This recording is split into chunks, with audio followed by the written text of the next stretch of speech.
Tito. What's happening, buddy? Cheers to you. Cheers to you. I only got my water right now, so we should start. We actually recording? Yeah, we're recording now. We're doing our first. Actual, well, it's not live, but This is exciting. I'm digging it. it feels real now. So, how are you? I am good, man. I'm gearing up for this card show this weekend. Kind of sucks. We had four people drop out today, but I've got two new vendors, so I've got 2 more days. We've got 12 tables right now. We're only having 2 weeks to put it together, going up against the Buckeyes game at noon. And there's Wilder Side of Sports is doing a show in town. They got Allen Iverson signing, so. Oh, yeah, but that's exciting though, because I've always wanted. So, not to get too deep into the politics of New York, but you can't afford to have a store here. You really can't. They just don't turn enough volume to have a storefront. We have a couple of new guys that opened up, and one guy turned out to be a scam artist. He was taking cards for PSA submissions and then never returned, but go figure. Family's good though? Oh yeah. Coop had strep over the weekend. He's all good now. We just had our parent-teacher conferences today. Both kids are brilliant, and be joining your daughter over there at Duquesne's. That is awesome. Do they get that from you or your wife? Definitely from her. She's the brains of the operation. Yeah, that's pretty funny. Yeah, my daughter's excited. This week, Pittsburgh is having their Halloween bar crawl, right? So it's a really cool city, and the more she sees things, so she went there during COVID, right? So that first year, she didn't experience Steeler games in person, Yeah. Penguin games in person. As the city has now come alive and Pitt is playing, right, and they got a big game this weekend, Pitt, and when Duquesne basketball went to the second round of the tournament. Just a lot of excitement now. She really likes the city, and she knows that it's coming to an end, unless she wants to stay. So we'll see. I've been there a couple times for Steelers games, and then we always want to take the kids. I hear they've got good children's museums and stuff, and then just going up like the Duquesne's Incline. We always stay at the hotel that's right at the Three Rivers. You walk across the Clemente Bridge, and everything's just right there. It's like Broncos play there. I took my dad out there. One of my buddies is from Pittsburgh, lives in Florida now, usually comes home for Christmas. So if he goes to a Steelers game, I'll drive out there and go with him. I mean, PNC is the best park I've ever been to. Yeah, it is special. It's beautiful. It was fun when she moved back for her final year here. We went to the game. She's a Met fan, right? So it is what it is. I mean, they had a good run. They had Jesse Winker, so Yeah, they did, and he's a stud. Like we talked about it last time, that if he's on your team, you love the guy. You hate him if he's not on your team, though. And they just had that street in front of the stadium blocked off, and you got the Stargell, statue there, and it's really special. I wish that team would spend some money. I mean, they're going to lose Skeens, right? He'll be a Yankee, and he'll take Garrett Cole's spot when Cole's too old to be good. Let's hope Cole has a little bit more in him. So, speaking of the Yankees, what are your thoughts about the LCS, how that played out, and what do you think of the World Series? Man, I think it played out. The LCS played out exactly how I thought it was going to.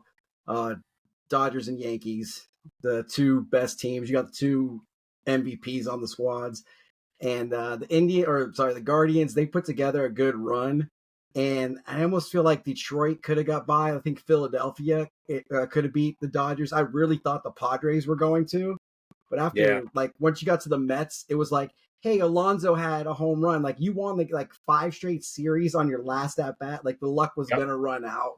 Yeah. And you're going up against Ohtani, Betts, and an injured Freddie Freeman, and then Hernandez is having an incredible postseason.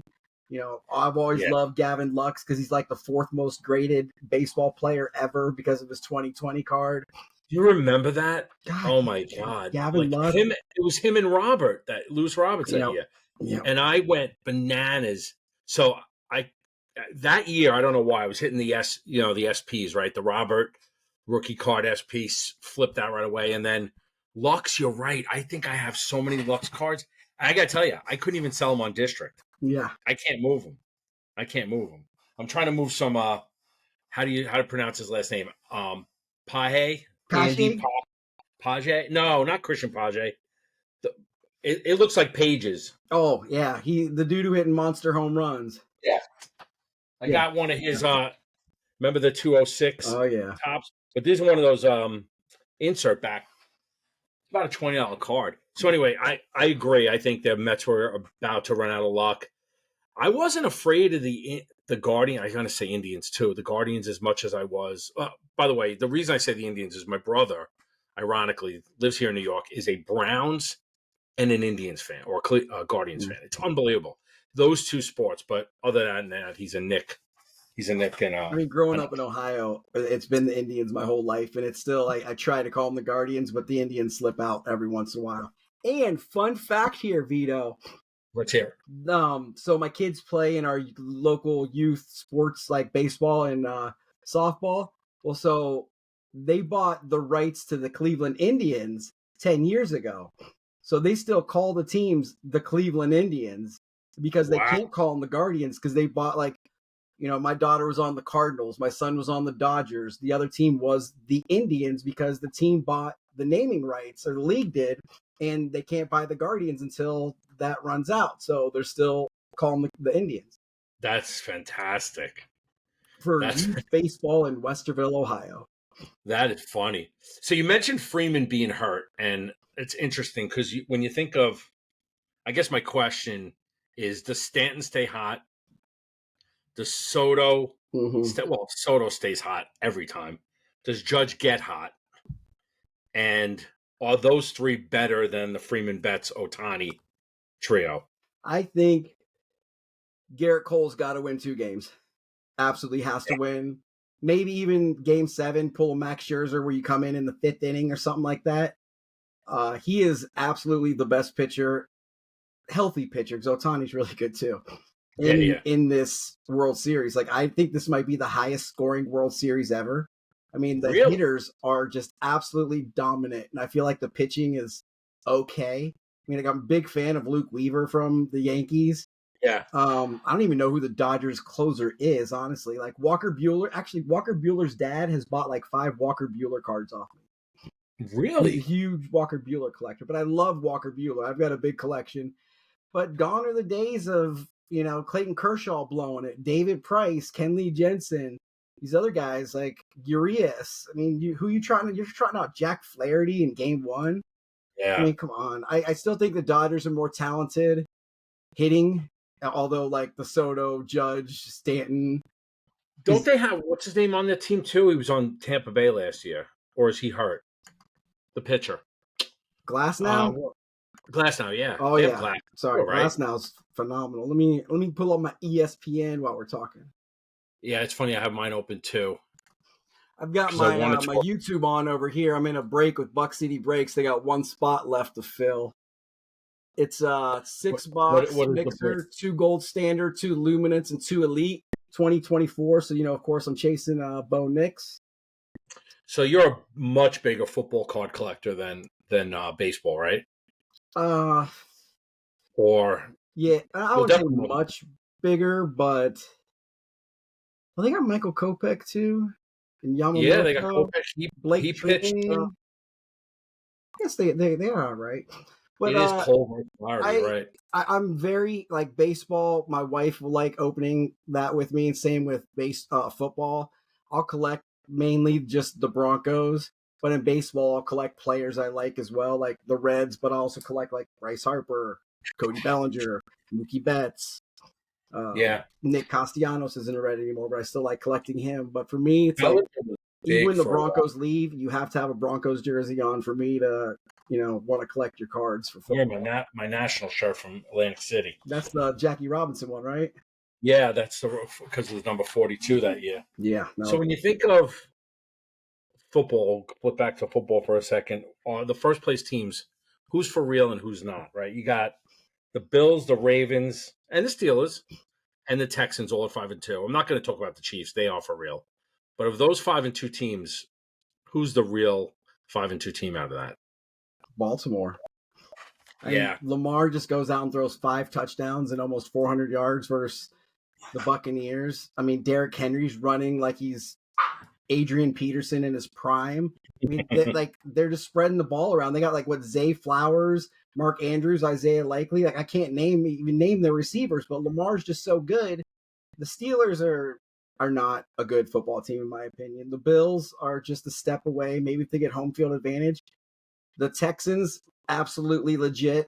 That offense is incredible. Joe Mixon addition has been such a plus for them.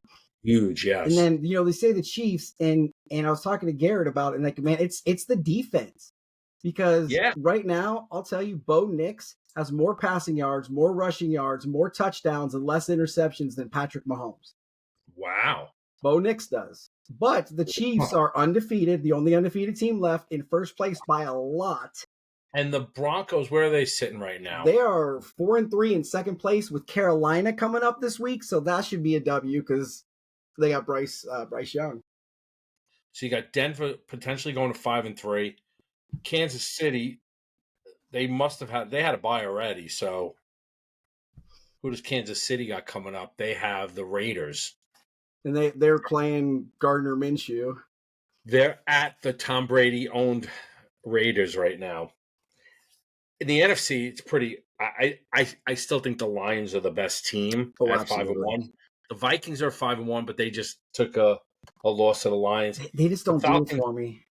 Falcons, Bucks, and Seahawks all at 4-3 do nothing, and the Commanders, good quarterback, the kid, but I don't see the Commanders holding that. I think the Cowboys catch up. I think the Eagles catch up as well. Yeah, Cowboys haven't really done much this year. You got no running game, no offensive. They didn't lose this week, but they had the bye. I know I got CeeDee Lamb on like 6 of my fantasy teams. And well, that's not terrible. The thing is, Dak's got to get him the ball for you to get some points there. But they got the Niners this week, right? Do the Niners go 3-5? I can't see it. But who are they going to throw the ball to? I mean, rumor has it they're looking to trade for Cooper Kupp or for Cortland Sutton or DeAndre Hopkins. Obviously, is off the table now, but what pieces are they going to give up to get it? Draft picks, but the defense is always good. I'm still not sold on Brock Purdy. I'm just not. Yeah. Like he to me is a Ben Roethlisberger. You were put in the exact perfect situation to succeed. Because I think like if you put Brady Quinn in where Roethlisberger was and Roethlisberger where Brady Quinn is, Brady Quinn's in the Hall of Fame and Roethlisberger's sitting on Big Noon with Urban Meyer right now. Right. Well, let's see. I mean, I've Purdy also had a couple of Elvis juices tonight, so maybe I'm just talking sideways. So Purdy definitely is not off to a fine start. That's for sure. Let's see. He's thrown for 1,841 yards. What is Bo Nix at? I can't tell you off the top of my head. Not that many.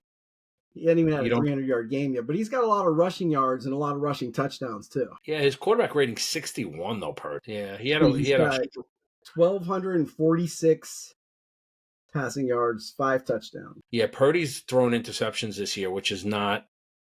Well, he threw a bunch last year, but not as bad as his ratio's tough this year. I know one thing.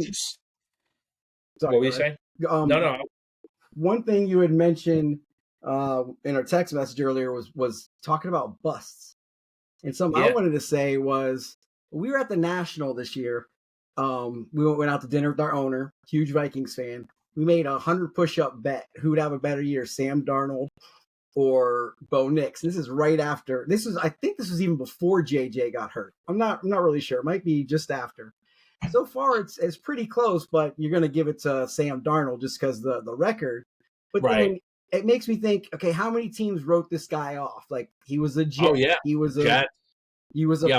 He was a 49er. Now he comes in to a great team, a great situation, a good defense. You got Justin Jefferson, and he's succeeding. So it makes me think of like Bryce Young.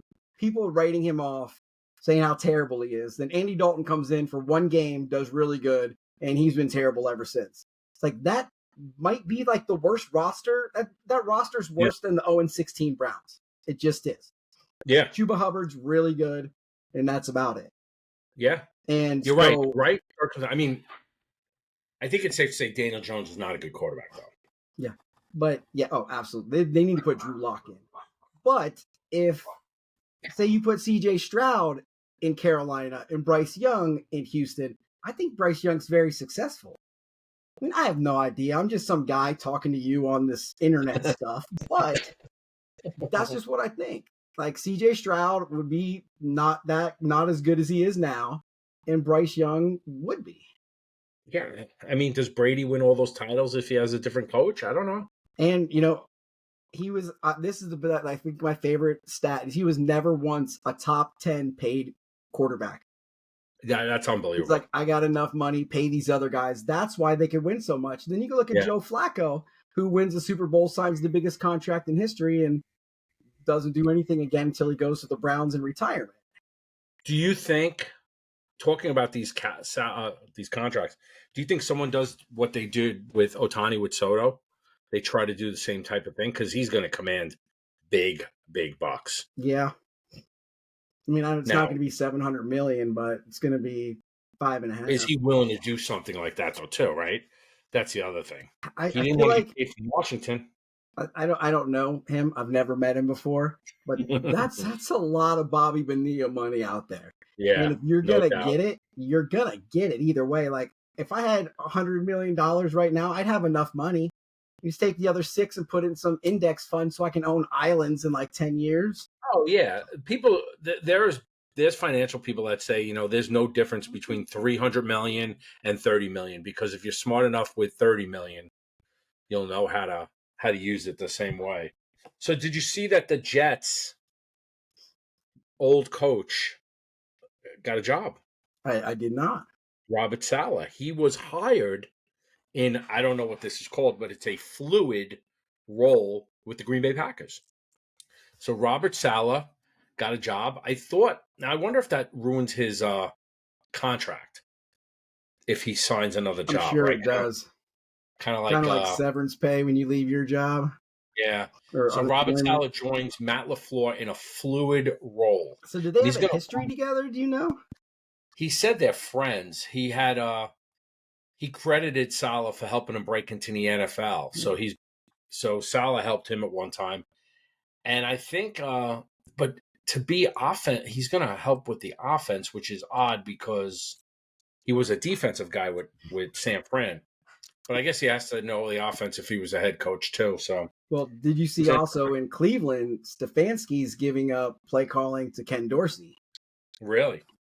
Well, Cleveland's got to do something, man. Well, what's going to happen is Stefanski's going to be coaching the Eagles next season.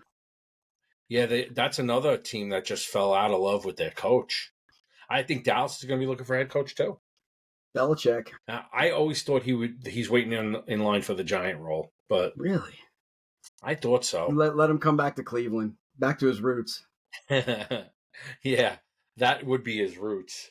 Now, locally, my Knicks were off to a tough start yesterday. I mean, tough game. You had a couple of injuries heading into that, and then you had ring day, Celtics ring day.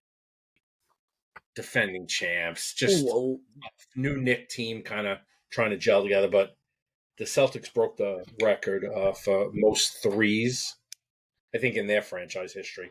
Can't be in league history because I think Golden State does that pretty much every game.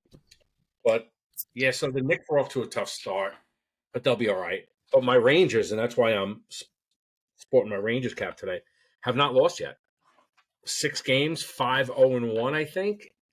And last night I was watching the Knick game, and before I even turned to the Ranger game during the break, they already had 4 goals in the first period. They're just unbelievable. They still have Panarin? Yeah, he's a point a game right now so far. I have a Blue Jackets hat signed by him. Really nice. I won it at some charity event. Do you go to a lot of Blue Jackets games? We used to. Now we've got kids. We usually go to 1 or 2 a year because, I mean, it gets super expensive. My kids absolutely love it, though. But I might have an opportunity to go to a lot more here soon with my company maybe partnering with the Blue Jackets. Oh, nice. So I might be able to get the little hookup there. I mean, everything is just so expensive nowadays. And I can't even imagine. I was looking at the Yankee. I've never been to a World Series game. I unfortunately, so when you think of sporting events, I had Knicks season tickets from the day Pat Riley became their coach to when Carmelo left. I kept him that long, right through the Van Gundy, Lenny Wilkins, all those years. So I got to see a lot of great Knick basketball. Could never really get Ranger tickets, right? They were just tough to get, right? The Rangers were always a draw, whether they were good or bad. The Knicks, you were able to grab them. Not anymore, though, by the way. But I've never been to a World Series game, but I did get to go to Game 7 against the Red Sox when the Red Sox swept the 4 in a row after being down 3-0. It was the worst game to be at as a Yankee fan. But I was curious. Let's see what the Yankee tickets. What do you think a Yankee ticket's going for against the Dodgers? Minimum ticket. 1,200. I'm sorry? 1,200 just to get in. Yeah, about 11 and change just to get in, and those are standing room tickets. I mean, I'll sit on my couch. It's just everything, and we're going to talk about cards in a minute, but I will tell you that even the card business, I haven't purchased anything really. I buy a couple of flagship stuff. I know you want to talk about Topps too, about how you feel about their product this year, but like I'm waiting on some update. I'm chasing Skeens a little bit, so hopefully he's one of those players that we were in Pittsburgh the night before his debut. That was all they were talking about. That's it. Like nobody cared about what was happening on the field that game. It was just about skiing. So my Rangers are off to a good start. What about locally? Is just the Blue Jackets for you? The Columbus Crew. Okay. Soccer. They're the reigning champions right now, but no one's beaten Miami this year. But the Crew games are so much fun to go to. We got a home playoff game. Actually, I think it's versus New York next Saturday. Is Messi just that good in Miami? He has broken every MLS record ever this season, and Miami's won the most games of all time. It's Messi and everyone else. I mean, last year Messi was hurt, and the Crew ended up beating Cincinnati, which is their big rival. 2 hours down the road.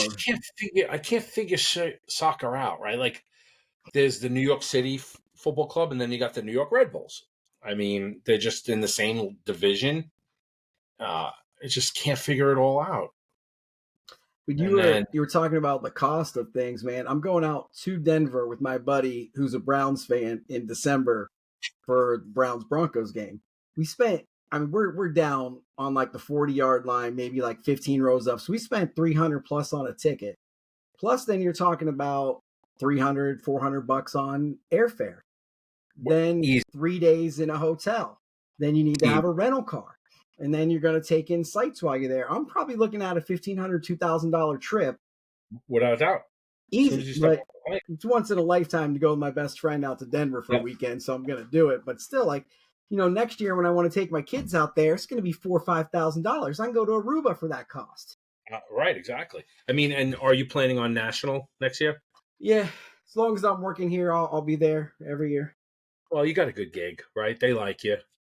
You like them. We've already got our hotels and stuff, so. Yeah, no, work is as long as you love what you do, and it sounds like you love what you do, so that's important. All right, let's talk about the hobby. You wanted to talk about Flagship. What's on your mind? And until yesterday, I could not tell you the last time I bought a hobby box. Just happened to go to one of the card shops around Columbus and cool with the owner and want to drop off some flyers for the card show we're doing. And they're going to have some tables there and stuff. My mom lives up there, took her out to lunch, and she went to the shop with me and stuff. So my wife tells me, hey, just pick out a box. We'll open it together. So I bought a box of Luminance Football. $275. It's a steep box. 40 cards. The best card I got was a Trey McBride auto out of 100. So absolutely did not come close to getting my money back, but I had a really good time opening with my wife. We haven't ripped cards in a while. Okay. It makes me feel like the Flagship, we used to always get 2-3 boxes and just go rip city for a while. And then you get the relic card of 3 Astros pitchers.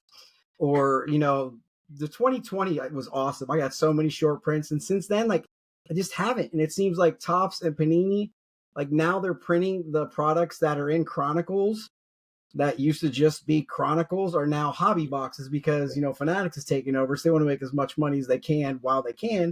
So they're just printing to the moon. And, apparently I lit $275 on fire yesterday, but I'm just, I bought Flagship every year since I can remember until this year. And I know it's your thing. You love it. You love the chase. And for me, it's just, I didn't even go chasing Ellie. And that's my guy. Like, just, yeah, I don't know. I haven't. I don't really. I think Chrome I did okay with, but like if I'm actually trying to put some value to the things I'm opening, I'm not nearly getting my value back. And even on District, right? So I told you Ivan's platform, which is pretty amazing that he was able to kind of see the vision of this. The card stuff we sell, like I'm doing much better selling cards at auction. So they're going for 50% off what the list price is. But I'm moving cards as opposed to just putting a card up for sale. Right. So I can't tell you the last time I sold just a card that's in my storefront sitting there versus when I do go live and have an auction moving those cards. Right. So, I mean, like I'm getting ready for another one November 4th with them. I always try to get the first Monday of the month. So we do it every Monday night. Try to get the first Monday. There's 2 spots each Monday, 8 o'clock and 9 o'clock. So I figure I wanted to do it before Election Day, just and get that out of the way in case people don't want to spend money after Election Day. But you're right. Like, just I look at what these things cost, and I feel bad. I have a friend who came over, and he's my age, and he loves the Yankees, and he happened to stroll into my room, right? And you could see, all my stuff kind of starting to come together a little bit, right? And he just started going out and spending like ridiculous amount of his own money on like cards, and he has no idea what he's doing. And he'll call me and he's like, "Yeah, I just bought." He's buying Tops Now like every day, and I told him, I said, "Listen, I buy Tops Now every once in a while." I said, "It's a nice if you hit an SP or a numbered card or a parallel, that's great, right? But you're buying something that has a set price."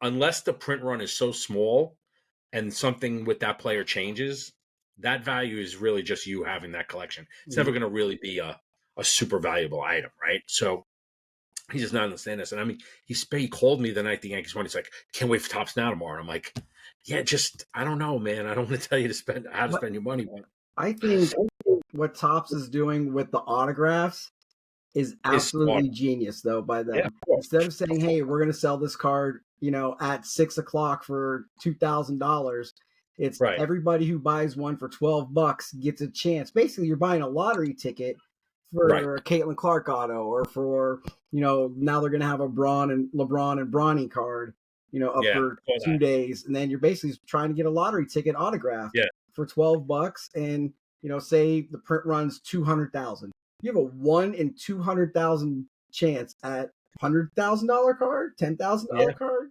life-changing money. Yeah, and you still get the card, right? Even if you just get the base. And say they have 100,000 print run, well, times $12. You do the math, right? Yeah, I mean they're just printing money over there. Yeah, it makes me think of my project 2020. I have them up here on my wall. I got into it that year, and then I got into it. Literally sitting right here. Yeah, I really focused on Blake Jameson. Like the dude was so cool for the hobby that year, and then just the Jeter cards, right? So I got the 20 Blake, and then underneath it I got the 20 Jeter ones. But do you have one of these? Is that a Blake? Yeah, that's one of his card arts, right? Tony Gwynn card art autographed. Yeah. But he was a solid dude, man. One thing he did too for my kids, the same Cooper Cup that my son has the rainbow of, and the same Jesse Winker my daughter has a rainbow of. I was talking to him and told him about it. He did card art on those 2 cards and sent them to my kids for part of their rainbows. That's unbelievable. They are the only ones that have that. Yeah. That's like a true 101. So, like, he seems like a very interesting character. But that 2020 run, when he was live streaming every night, that's where you wanted to be every night. It was at 9:23 or something. He went live. Yeah. He had a weird time, right? So he actually did. if you go to his website, he does that. He's done the professional athlete artwork. He did a piece. So Gary V's right hand guy for I don't know about 20 years, but maybe for 10 years was that kid D-Rock, right? So D-Rock was, and he also was pretty big in the cards. He's at the National every year. He has his own booth, but he's got some high end stuff. But he was Gary V's like right hand guy for 10 years. D-Rock's sister lived next door to me for 15 years. They just moved. They're really good friends of ours. And so I watched David grow up. His name is David D-Rock. I watched him grow up. And one day I was over in their house after I started getting back into the cards and the Project 2020 stuff. And I see a picture on the wall of, I said, where'd you get that? They're like, some artist, Blake Jameson, did this of my brother. He was Gary's videographer. He was the guy who first followed Gary around everywhere and just videoing his life, right? So I sent the picture to Blake in Twitter, and then one of me and this kid D-Rock in a picture next to it, kind of sent it to him. We were at a barbecue, and then he sent me like 3 signed cards. I told him that I missed during the run, right? Because I got in around the Mattingly card, which was in that first couple dozen in. And I was buying 5 at a time, selling 4, 5 at a time, sell 4. And I was selling them for $300 a card. Right until Memorial Day. And then boom, there comes the Ken Griffey Jr. one, right? The Griffey Shore. The Griffey Shore, right? Man, I had a chance to buy, what was it? The Trout Ermsey was the first card. Yeah. So I was on Topps that day, and there was a living set came out, and Aristides Aquino was card number 1. And I was going to buy one of the two. And being the Reds fan that I am, I had no idea what Project 2020 was. But I'm like, I'd rather have Aquino over Trout. And I bought that Aquino, and I did not buy that Trout. And at one point, I could have sold it for many thousands of dollars. Oh, yeah. Speaking of the Reds, I forgot you. I think I told you when I was at National, not this year, I didn't go, but the year before in Chicago, we pulled the Ellie Bowman from the Topps packs. Yeah. Signed, number to 25. For a hot minute, we had the hottest card pulled at the net because it was pulled like right in the first hour. And I remember posting it, and the next day people were saying, did you see that card got hit? And I'm like, yeah, that was my daughter. She actually ripped it. We had 4 packs, and I said, I'm not sitting here. I'm not waiting to go back to New York because you don't know what's in there. And if there is something, you may want to get it graded or flip it. And we had a Volpe as well. So Volpe's not nearly as valuable as the Ellie. But yeah, so I am waiting on update. I have to be honest. I'm waiting on. I said 3 jumbo. It's actually 2 jumbo and 1 hobby. So I get the hobby. So that's one thing Ben does really well for his token holders. He'll sell you 1 box, not anything more than that. But he'll sell it at like a really steep discount, and he makes you promise you're not going to resell it. Even if you try to resell it, you're not going to make a ton on it. But he's closer to wholesale cost, and he only does it on flagship stuff. So he may once in a while get it on a Bowman box or Bowman's Best and things like that. But otherwise, it's Series 1, Series 2, and then update, and you can get a hobby box for like $80, right? Shipped. So I did one of those through him. You know, you talk about the district and Ben, and I'm sitting here watching Buck City Breaks and thinking about all the scammers on Whatnot who hit huge cards. You saw one earlier today where someone hit, a Moonbreon, the Umbreon with the moon, and a Pokemon, but then he takes it off screen and then he replaces it with another card. It's like, why on earth would you give money to people that you have no affiliation with, you don't know? So I know Ben has like I don't know, like a circle of people. I don't know what else to call it, camaraderie or like a little gang. But like he will literally, people who break for him. I don't know if that's the right terminology, but he would put his own money up because he knows those people are good people. And you say, I absolutely will never vouch for anybody on Twitter. Like, I need a vouch. I'm like, I'll say that we made a transaction. But I'm absolutely not going to pay the money if you don't pay somebody. But Right. if I had the community like Ben does, you absolutely have to do that. And I'm 100% certain he would. And that's how he's He grown to be as great as he is and have the community he does. Because if he has these people breaking for him and they're ripping people off, then he crumbles. So Yeah, he would put up his own absolutely. money. Like, Buck City Breaks, I'm watching him right now. I'd put my own money up that Chris is going to give you your stuff every day of the week. Yeah, absolutely. Him, Eloy, he breaks with Ben. I think he has a spot. I think he guest breaks every like Sunday night or something like that every once in a while. But Zebra's on there, the referee, Yeah. Brandon. Brandon Toll. Brandon's on there. He's in our Cincinnati chat group. We got a red Yeah, letter he's a chat great, group. great guy. Um, and Ben's in a tough spot, right? Because I chatted with him over the weekend because he was teasing me because now that he doesn't do so now that everything's done on through district to get shipping you have to it's usually a $5 shipping fee for your stack, so you could stack it forever and then $5 shipping fee unless you get something that is free shipping. So my personal box of Update was free shipping, so every Saturday Ben says update your shipping notes. And then he has he has a crew of people that like literally take these stacks, make sure that, and I'm reading some of these notes and it's not as simple as just ship my product. It's ship anything not sleeved to send it to cards for kids and any, Guardian cards that are not top loaded, give those to another guy who collects the card. It's just unbelievable how the logistics of all of that. Right. So he runs all of that. So I joke around and I wasn't joking. I actually said you can ship mine with my personal box. So he writes back. I call that the veto. He joins a ton of these cheap breaks, doesn't want to pay the $5 shipping, and waits until he gets something for free. So I had to go back at him a little bit, of course, and I said, "Well, let me remind you, I'm also a 4 token holder of your MBB break club, right? I have 4 shares that I purchased out of my own wallet. I participate every Monday night. When I'm selling, he's making money off me. So I reminded that. And then he texted me privately. He's like, dude, I'm just having, I was like, Ben, I love your sense of humor, man. Of course, by all means, and he is really, people don't see the stuff he does behind the scenes and he deals with. Some guy gave him shit about him saying, "Are you cards today?" You know how he types that every day. Oh, it means nothing. We had to walk some guy off the ledge because he just flipped out. Of course I'm cards. What do you think I'm doing here? You're like, I'm not as lucky as you, and I can't make a fortune off it. It's just like completely lost his mind over these things. But I don't know. I like the district. I do better with the auctions. Not crazy. I'm setting up stuff now, like I getting rid know of my he rubs a judge. lot of people the wrong way.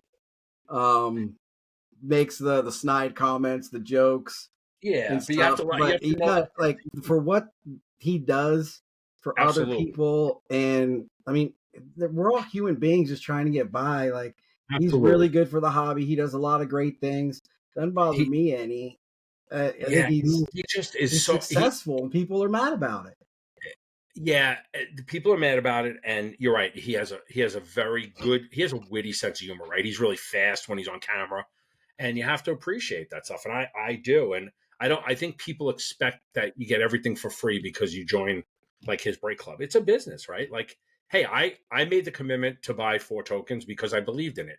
Now that 4 tokens gets me some steep discounts every year when at the end of the year my token, depending on how much money is brought into the group, is worth a certain amount. This year was worth, each token was worth $30 off anything I wanted, so I had $120 to play with.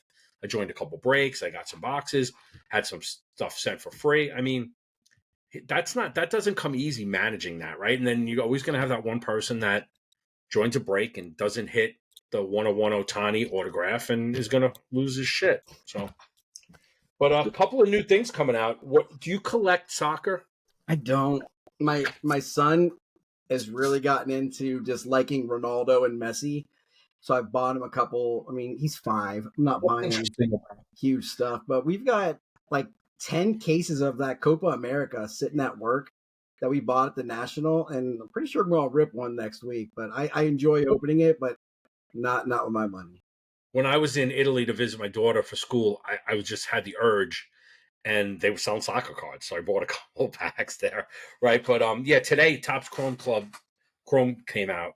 on the UEFA Champions League. That came out today on the top site. And then tomorrow, no, not tomorrow, Friday, this may be up your alley. Do you collect WNBA basketball because of your daughter? So Panini Select is coming out, and you know that's loaded with Caitlin Clark rookies. You know it's like $800 a box, right? Is it really that? I didn't know. Is it one of those where they sell it until it peaks out and then that's it? That's the price? Is that how Panini's launching this? I really don't know. I honestly didn't even know it was coming out. But I'll tell you that I bought last year's Origins box for $90, and this year's I believe was $450.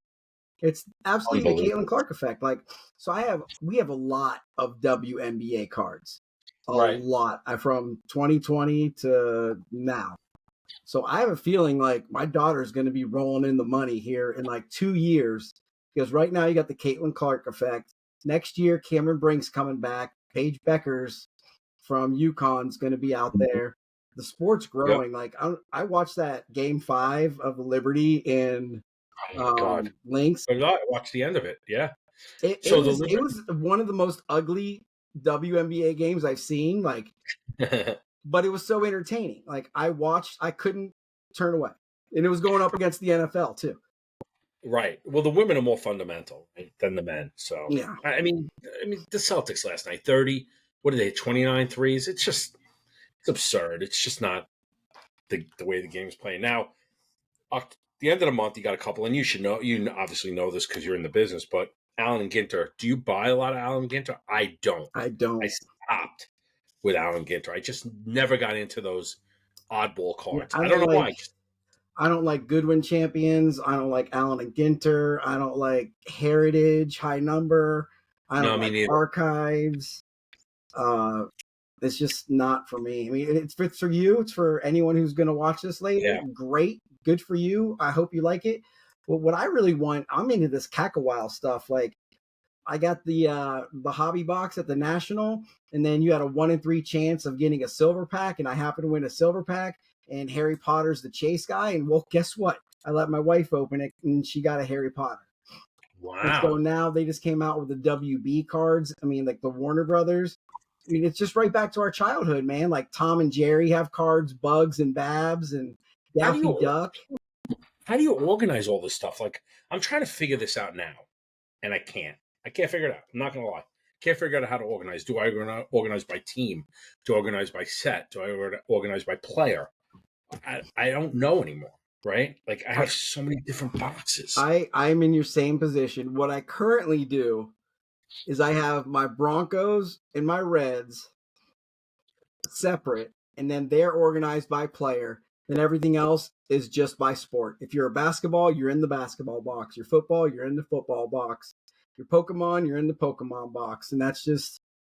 Now, are you selling at this show coming up? Yeah, we'll have 3 tables. I'll have a table. My daughter will have a table. Both LJ's guys will have a table. And LJ's will have a table. So, like, nice. I'll be running like 6 different tables. So good for you. That's interesting. That's entrepreneurial of you. Yeah. Very entrepreneurial. So we were supposed to open our hobby shop November 1st, and it's just not going to happen. We've been trying to open it for a while now. It just I don't know when it's going to happen. What's the delay? Do you have a physical building already or no? No. We have tried many times, and they will not rezone a commercial building for retail. And there's like no retail available because Fanatics, you have to be 12 miles and 20 minutes away from any other shop with an allocation. And we've got 5 shops in Columbus. So it's kind of really hard to find a location. So we had shops, we had locations, and then at the National, we met with them. And then those 2 locations got taken. And one other spot was supposed to open up November 1st, but I don't think it is anymore. I mean, it might still, and it might not. But now, would you work out of the retail store if that happened? Yeah, absolutely. Well, I would. I'm kind of hybrid right now. I work just to get my job done. I could work from home. I go to the office every day. How do you guys make money? How do you make money right now? We have so much inventory and so many things already that we've bought that we just sell it. And then we also buy collections and sell those off as well. Right. You watch the watch that Golden show on Netflix? We saw actually the very first episode had a lot of our Jackie Robinson stuff. Oh wow, interesting. That was a lot of it. Like they had his plaque from the Hall of Fame, like that was ours. And Nice. I think it's like a game used bat was ours, and maybe like a jersey. But there's Nice. some things in there that are from LJ's, and there's also stuff we've bought. And it's a lot more of it. It goes on the private side where you don't see it. You see these big name collectors on Instagram showing off cards, and like, I had that card last week, but I can't say anything about it. You know, like, ooh, we sold that one for X amount of dollars, but I'm not telling anybody because whatever. But You guys are probably big on like the National Treasure stuff, right? Because that's coming too. Oh, yeah. They like, especially the basketball, because everybody likes to chase the logo. One that's releasing next week. And then also, the facility we're having the card show at is a batting cage and indoor training facility. You were mentioning that. So they're kind of in their off season right now because fall ball is just finishing in Ohio, and so they got hitting leagues, pitching leagues, training sessions starting up November 1st. So we thought it'd be a good time for both parties if we could get new customers in their door and then their customers to our tables, because we have our vending machine there. So we have a sports card vending machine from FanStan. How's that been turning? Good. It's done about as expected because it, like I said, it is the off season for them. So some days we'll get 10 sales, some days we'll get 0 sales. But you have mystery packs in there? No, everything. We don't have any repacks. Everything's retailed. Everything. No, it's all. I mean, it's hobby. Got it, but it's packaged already. Yeah. It's not. You don't repack. No, we don't do any repacks. There are retail like blasters and megas in there. Then all of the packs came straight out of hobby boxes. And then we got Pokemon and Disney Lorcana and Don Russ flagship, Series 1, yeah. Series 2, Optic Football, Prism Don Russ. Stadium Club's coming too. Yeah, I do like Stadium Club. I'm kind of mad they don't do Stadium Club Chrome anymore. The photography is fantastic on that. They probably just have the insert Chrome cards, right? Yeah. No. But they had the whole product, didn't they? Yeah, there used to be a second release. Yeah, there's got to be some consolidation, right? It's just, I mean, I think people like all these different products, but if you truly want to try to make this more than just a hobby, it's got to be consolidation. There has to be. Before we move on to that, I want to hit on one question with you about card shows. Yeah. What is your take on card show etiquette, specifically the trade up challenge? Because I know I've worked a lot of card shows and I see kids come around. Adults, I'm absolutely not doing this with you. Not a chance. Kids, I generally will. But then you see like it's the dealer's kid coming around and he knows exactly what he's doing. He's starting off with his $1 card. He's going to go get $600, sell it to somebody, go home, buy himself a new bike or something. Right. And then they want your $60 card for their $10 card. It's like, I'll give you something like $5 more, man. But like, this is a business too. Like, we'll give away stuff to kids free all day long. I'd almost rather give a kid something than do the trade up challenge. I think it's just malarkey. So, unfortunately, we don't have a lot of shows here. Any of the shows are serious. Well, I don't know. It's serious. Significant driving distance, right? So there's a bunch that are in upstate New York. It's going to take 2 hours just to get there. There is one that's on Sunday mornings. Like I think it's every other week in Jersey. It's about a 45-minute drive. I've been dying to try to get to that one. I just, Sundays come and go, and then life gets in the way. So I don't go to many shows because we just don't have them. Now, we used to have we actually still do, but it's just a tough weekend. The East Coast National is a big show that we have at in Westchester. Still a little bit of a ride, but that is a monster show. That's like 400 to 500 tables. They follow it though the week after the regular national. It's tough, wallet, size of wallet is just not there, and share a wallet. How do you get that share wallet if someone goes to Chicago or Cleveland or even Atlantic City? It's just. I was really surprised they did Fanatics Fest, like 3 weeks after. Then I didn't go to it, but I heard it was more a fan experience than anything else, which is super cool. And then they were going to have one in Orlando. but then they had to cancel because the Hurricanes are going to do it again in February, I think they said. But that Yeah. seems like it's more of a meet and greet, fan experience. When the Yes. National was more, hey, I want to go meet Vito. I want to go meet Ben. I want to go meet K Dub. Oh, I want to go meet Eloy. absolutely. And we're going to walk the tables. We're going to look through dollar boxes. We're going to have a beer. We're going to eat the stupid hot dog I paid $17 for. We can't find a bathroom, so we're going to pee in the corner. And, Oh man, yeah, I would love to. I wish there were more shows. And like I said, there's not many shops. There's a new one that opened. I do want to check them out. The one guy who was here was so convenient. He was close. I started going there every once in a while, and then all of a sudden he was just never open. See, we've got 5 actual like card shops in Columbus, then a whole bunch of other hobby shops. And Card Collector 2's here, so his shop's not that big, but that's the popular one. There's the Father and Sons, a couple, in the rich neighborhood. New Hearts are guys up north. We got Triple Plays, our local one. I see it out my window of my room almost, and then we're online, but they got Midwest Cards is huge online, and they're downtown Columbus. I get emails from them. Yeah, the last shop I was in, I was actually when I was up in Cooperstown a few weeks ago.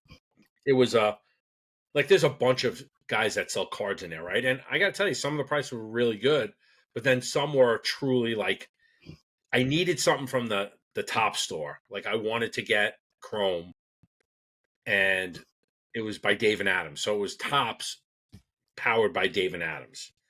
And their prices were just ridiculous. Like you could tell that they knew they were in Cooperstown and they were going to get that person who just loving baseball coming out and just not really knowing. Like I watched a guy buy 1 pack of Topps Chrome for like $40. And I'm just like, dude, he's got 4 cards in there, 5 cards. And the odds of you getting an autograph are slim to none, right? I've seen a lot like at the card shops around where prices are either really good or they're ridiculous. But if they're ridiculous, you just talk to the guy like, hey man, last sold on this was $40. Would you take $40? And it's because you can't go around and price cards every day.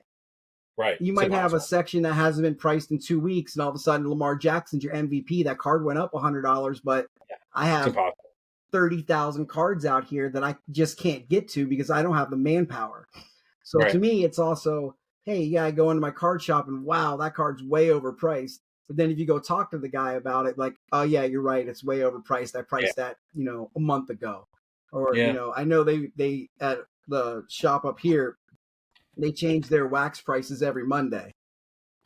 Unless it's a brand new release, but I got into Pro Debut this year. A little bit more than I normally would. Did you buy any of that Pro Debut? Do you sell it? I did all right though. Like this card, Salas, this SP, it's like a $200 card. Boom. This box is only $80, right? For like and then apparently he's pretty hot. Drew Cruz. Yeah. This is one of his parallels. So I like that. And I was really chasing Skeens. I've been chasing Skeens. I don't know why, I just have been. I actually bought the living set Skeens that came. I bought 20 of them, hoping that there was going to be a parallel, but no luck. No luck. Anyway, I can't say I haven't been lucky. I've been pretty lucky, generally speaking. I haven't hit that, life-changing card, but I've been pretty lucky, right? When the best card I've ever opened was for LJ's. We were ripping National Treasures, and I hit a Jamar Chase 1/1 RPA, but it was a redemption. Right. And we redeemed it and sold it for a lot of money. And in the exact same day, my boss hits a Justin Herbert Shield 1/1. It wasn't his rookie, but we've sold it like 5 or 6 times, went unpaid for. Sold it last night for $1,200.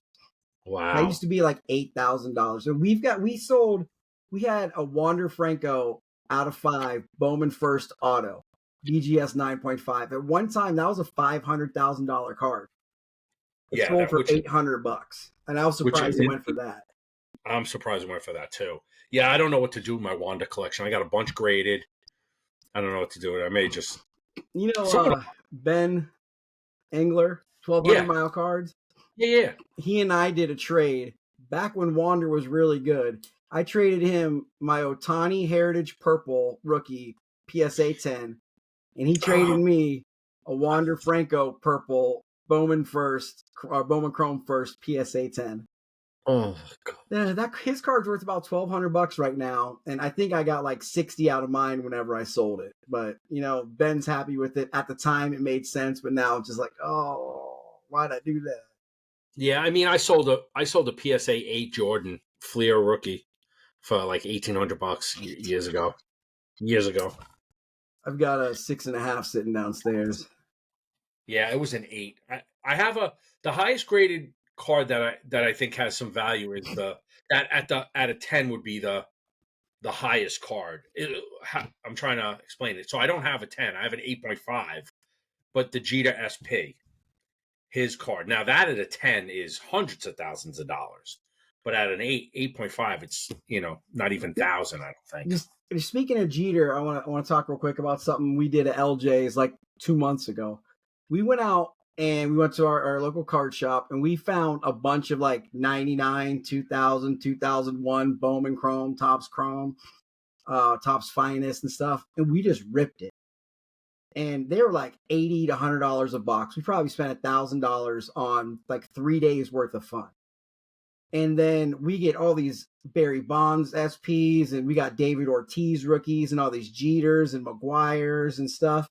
And we probably sent 150 cards off to be graded, and most of them came back 9s and 10s.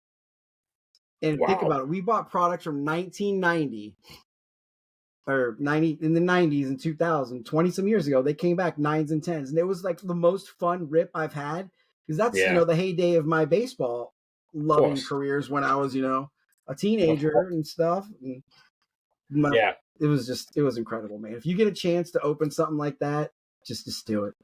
Yeah, I agree. That's probably a lot of fun.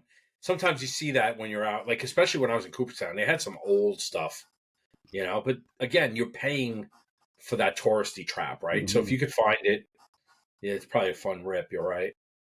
What else going on? Anything? That the card show etiquette was the last thing on my list. Yep. Just want to remind people, cash is always king. Okay. If you have to go buy something from a credit card, the person you're paying has to pay 2.9% processing fees. Right? They may charge you that. Venmo and Zelle are now a thing, and PayPal, anything over $600, you're getting taxed. So cash is king. If you can, great. If not, vendors should accept the other things too. But as a buyer, I would expect to have to pay it. Or at least be upfront about it and say, hey, have a sign on your table. If you're paying by card, we're adding 3% or something like that. But like with LJ's, 3%, whatever. But Chris, 3% is a lot. Yeah, of course. Of course.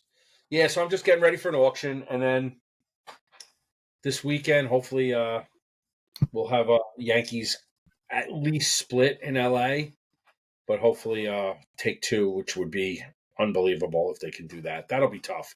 A split is all we need, right? Because you're going to have to win there probably twice anyway. Because they're going to take 1 in New York. It should be fun.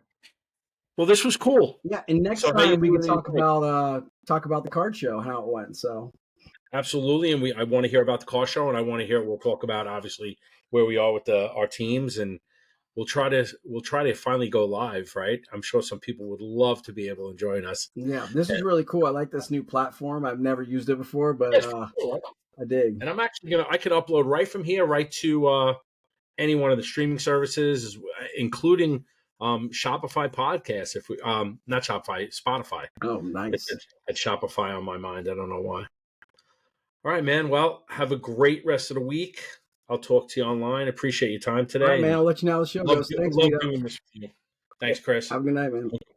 Bye.